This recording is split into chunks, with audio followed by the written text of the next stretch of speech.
guys, what's up and welcome back to another video. Today is our routine Monday video and we're going to do an in-depth palette review and tutorial. And today's palette's from BH Cosmetics and it's one of the palettes in the Say It collection, and this one is called Looking Like a Snack. So here's the inside of the palette, and what we're going to do with this today is do a look for Valentine's Day. And what I thought would be cute is to do kind of a graphic look. I don't do very many graphic looks, so I thought it would be really fun to practice and to get a lot of use from these shades in here. So the first half of this video is going to be the tutorial, so if you want to see exactly how I'm going to do this eye look, then stay tuned for that. And then the second half of this video is going to be the in-depth review. So if you want to hear all of my thoughts on this, my experience while I've been using it, every detail you've ever wanted to know about this, then stay tuned and hang around for the second half of this video and we'll get into that. So I'm going to go ahead, pull you closer, and we'll get started. So just short of applying the shadow onto my eye, I always like to go ahead and start with any eye prep if it's necessary.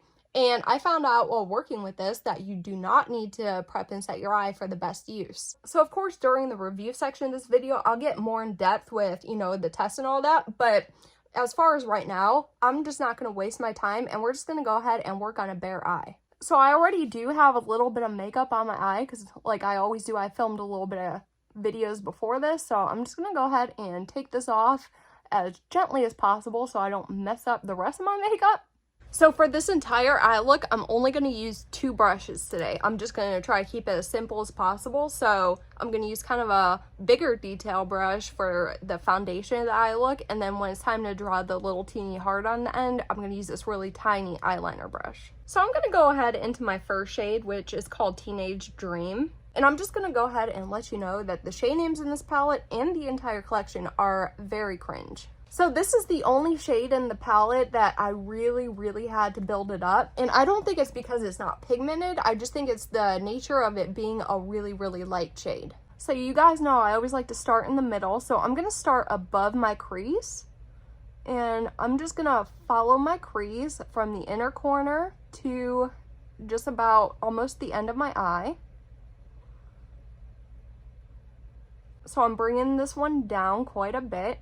But I'm not bringing it down to the corner. I'm going to take it and swoop it all the way up past the tail of my eyebrow.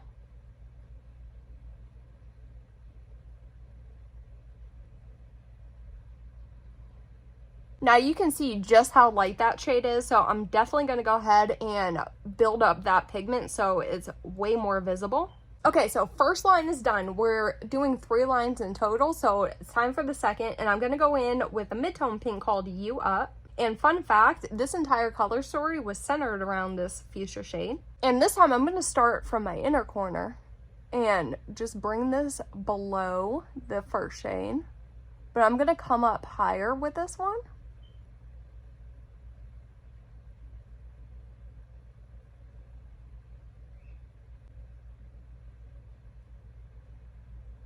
And right about where I hit my brow arch, I'm going to swoop it down so it crosses that first shade and bring it out. And then for our third and final line, I'm taking the shade called Hit That, coating my brush with that first and foremost. And again, I'm going to start in the inner corner this time, and I'm bringing it even lower than that second shade. And I'm going to take this one directly in my crease line all the way to almost the end of my eye again. And then when I'm lined up with just about the end of my brow arch, I'm going to go ahead and swoop that shade directly upward.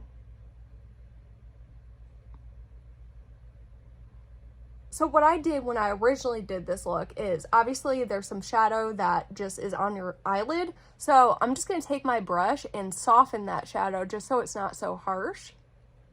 I'm not blending out the lines or anything. I'm just softening the shadow on the eyelid. Now for the actual eyelid color, I'm going into the shade Bootylicious, and I'm going to hardcore build this up onto my entire eyelid.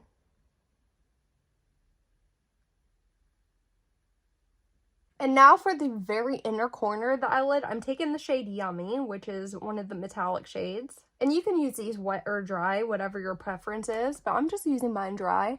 And I'm just going to build this up in the inner portion of the eyelid.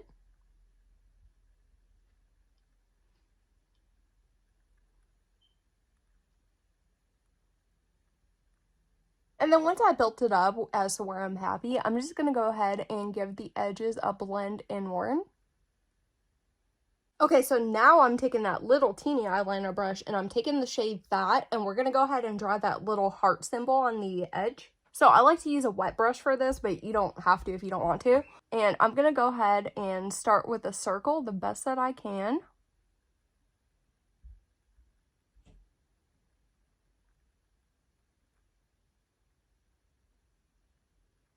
And then I like to define my lower part of the heart.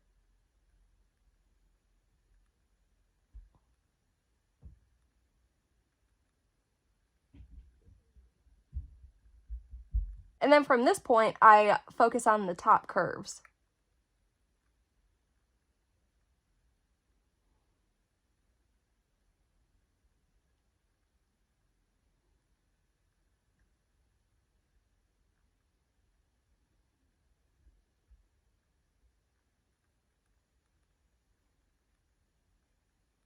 And then once you're satisfied with it, just go ahead and fill it in. Now with that bigger detail brush, I went into the shade called Swipe Right. And I just kind of feathered this on the exterior portion of this heart to kind of shade it just a little bit.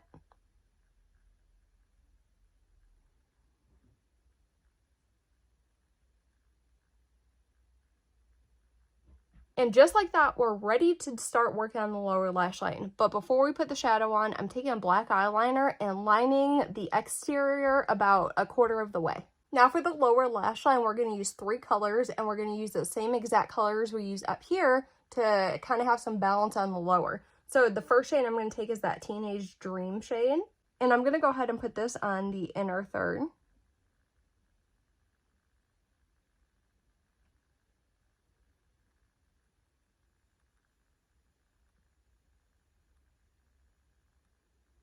And then for the middle, we're taking that shade called You Up and just putting this on the center. And then finally, for the other part, we're taking that shade Hit That again, and then just closely putting this on the outside portion. Now, of course, you want to take a clean brush and go ahead and get these lines so it looks nicely blended. And something that I thought was kind of fun to do was to take a clean brush and just slightly blend this outside shade up a little bit into where the heart is, and it just looks kind of cool. Okay, so now this look definitely needs some mascara, so I'm just gonna put a little bit on. I'm not gonna go overboard today like I always do.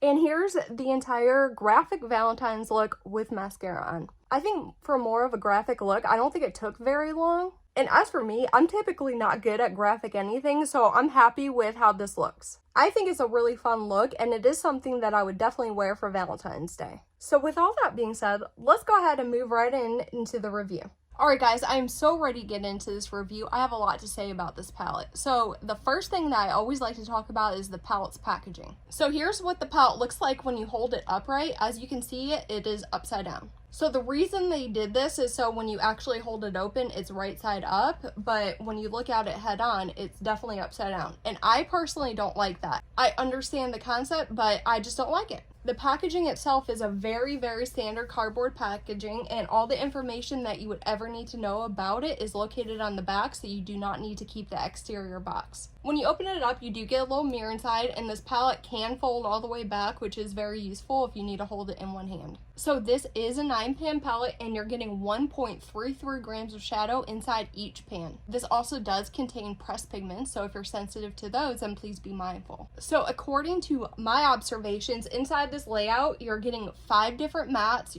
2 sequin shades, and 2 metallics. So I would consider the formula balance to be either well balanced or somewhat matte heavy. So real quick, I'm going to go ahead and put up a picture of the swatches that I took from this palette so you can see how every shade looks swatched out on my skin. Now moving into our routine data check, the first thing that I do want to mention is that this palette is clarified to be extra clean. Now that's one of those things that can mean different things to different people. So when I read over the ingredients, it doesn't really speak extra clean to me, but it might to you. So that's just something I wanted to point out. This palette is Leaping Bunny certified cruelty free. It is also vegan. And then if you turn the palette over and look on the back, you'll find a little symbol notating that it does have a 24-month expiration date.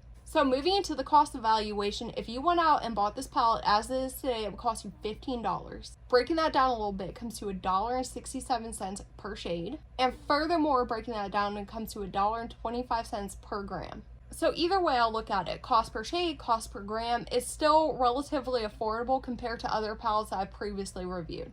So now we're going to get into the most opinionated part of this video, which happens to be my experience. So I've used this palette a couple times and I want to tell you everything that there is to know about how it wears. So the first thing is that I did not have any sort of patchiness while using this. The longest I wore an eye look coming from this palette is 5.5 hours, and after that wear time, I didn't have any signs of creasing, I had no color fading or any type of wear off, and I didn't have any signs of shadow transfer or migration. I do want to say that I did have quite a bit of staining from the shades in here, especially from the sequin shade called Thought. Now regarding blendability, I always like to test the palette on a prepped and set base as well as a bare and untouched eye.